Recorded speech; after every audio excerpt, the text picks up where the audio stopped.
Bismillahirrahmanirrahim. Assalamualaikum warahmatullahi wabarakatuh.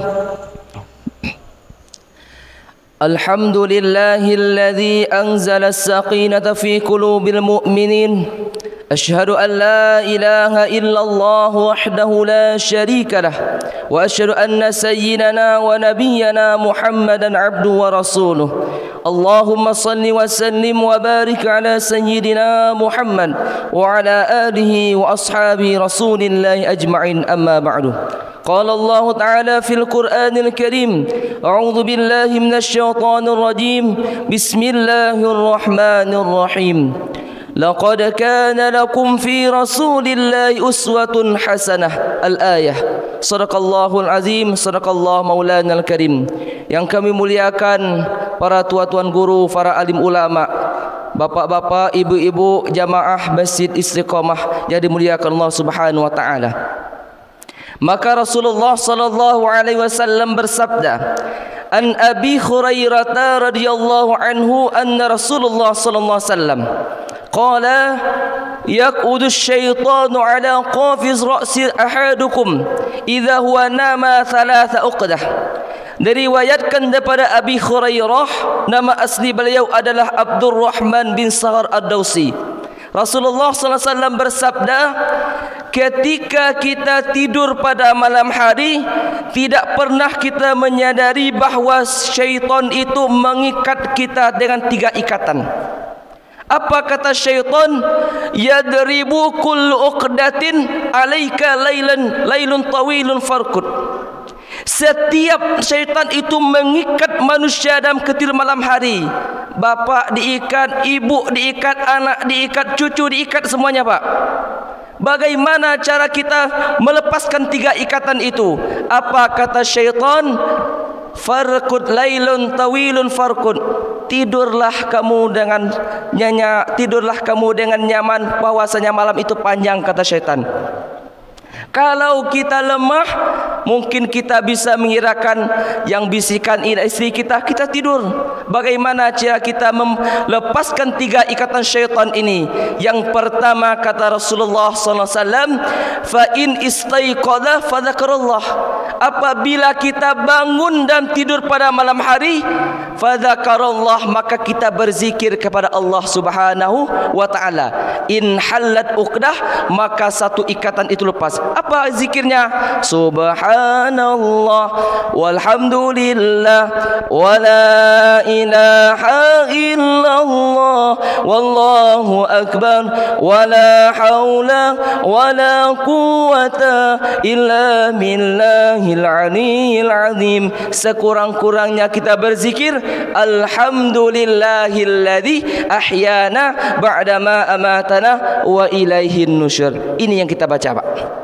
1 ikatan dari syaitan terlepas. Kalau bapak bangun istri, bangun anak, bangun cucu Pak. Jangan bapak sendiri. Kalau kita bangun dengan nyaman, Bu, bangun Bu, subuh. Bangun nak, subuh. Bangun cucu, subuh. 1 ikatan sudah lepas dari kita. Yang kedua kata Rasulullah sallallahu alaihi wasallam, bagaimana cara melepaskan 2 ikatan yang kedua? Fa in tawaddaa in halat uqdah. Yang kedua kata Rasulullah SAW, melepaskan ikatan syaitan ini ketika kita bangun berzikir kepada Allah. Yang kedua adalah mengambil air wudu. Nawaitul wudu'a li raf'il hadasi asghari fadlan alayya lillahi ta'ala. Maka lepaslah ikatan yang kedua. Kata Rasulullah SAW, bagaimana cara kita melepaskan ikatan yang ketiga? Fa in shalla in halat uqdah. Berzikir kepada Allah, mengambil air wudu.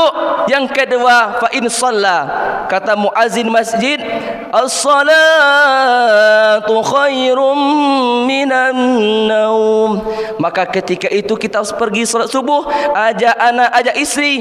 Jangan kita pandai-pandai menyuruh. Kadang-kadang kita sebagai orang tua sering menyuruh anak, pergi masjid nak. Bapak dah pergi masjid, tunggu bapak rokok 1 batang dulu. Ini dah bisa Pak. Kalau ajak anak, ajak pergi masjid bersama. Ajak juga isteri, apabila dia bangun berzikir kepada Allah, mengakhiri wuduk, mengerjakan solat subuh, in halat uqdah, maka terlepaslah 3 ikatan ini daripada syaitan. Setiap malam macam itulah syaitan, Pak. Apa efek sampingnya kalau kita lepas 3 ikatan ini? Wa asbaha nasyitan thayyiban nafsa. Maka apabila kita sudah melepaskan 3 ikatan syaitan ini, maka pagi kita dengan semangat, maka pagi kita dengan terasa tubuh kita sehat. Tanpa minum kopi, tubuh sudah terasa sehat. Tanpa olahraga, tubuh sudah terasa nyaman. Karena ini adalah ketika mengamalkan 3 sunnah Rasulullah SAW. Apabila 3 ikatan ini tidak lepas, tidak bangun berzikir kepada Allah, bangun pegang HP, bangun ingat hutang, bangun ingat istri orang. Yang kedua, tidak mengambil air wuduk. Yang ketiga, tidak solat subuh, kesiangan. Apa kata Rasulullah SAW? Wa illa asbaha khabisan nafsi kaslan. Tidak lepas 3 ikatan ini, kata Rasulullah SAW, maka tubuh ini bangun dalam terasa malas, tubuh ini merasa terasa lemah, tubuh ini terasa tidak enak karena tidak bangun menjalankan sunnah Rasulullah Sallallahu Alaihi Wasallam. Maka inilah pesan dari Rasulullah SAW.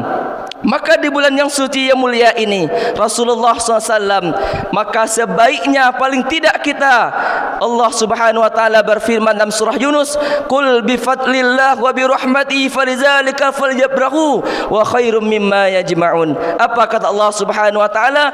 Dan kurnia Allah, dengan rahmat Allah lahir Nabi Muhammad SAW, maka falyafrahu, bergembiralah, bersenanglah. Kenapa?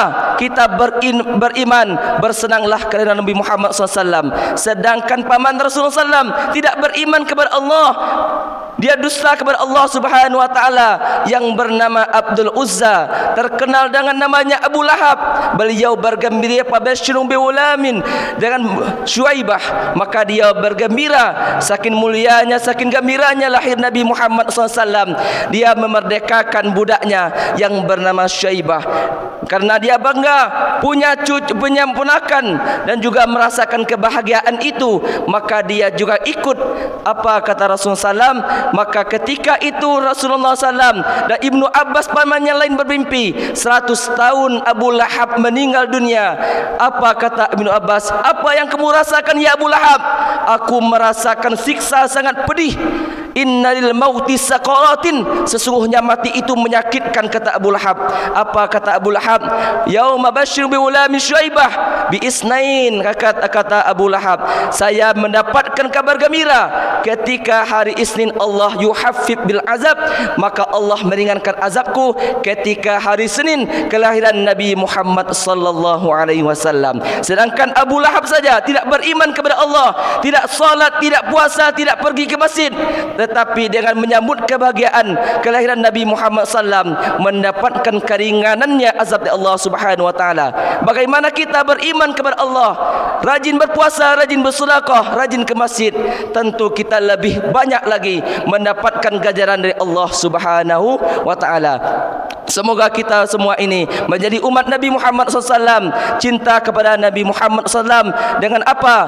Faman shalla alaihi salatan sallallahu alaihi biha asyran. Maka apabila kita baca satu selawat kepada Nabi Muhammad SAW, tanda cinta kita kepada Nabi Muhammad SAW sallallahu alaihi biha asyran, maka Allah akan membalaskan 10 kali selawat kepada kita, tanda cinta, tanda rahmat Allah Subhanahu wa taala. Amin ya rabbal alamin. Subhanakallah wa bihamdika asyhadu an la ilaha illa anta astaghfiruka wa atubu ilaik. Assalamualaikum warahmatullahi wabarakatuh.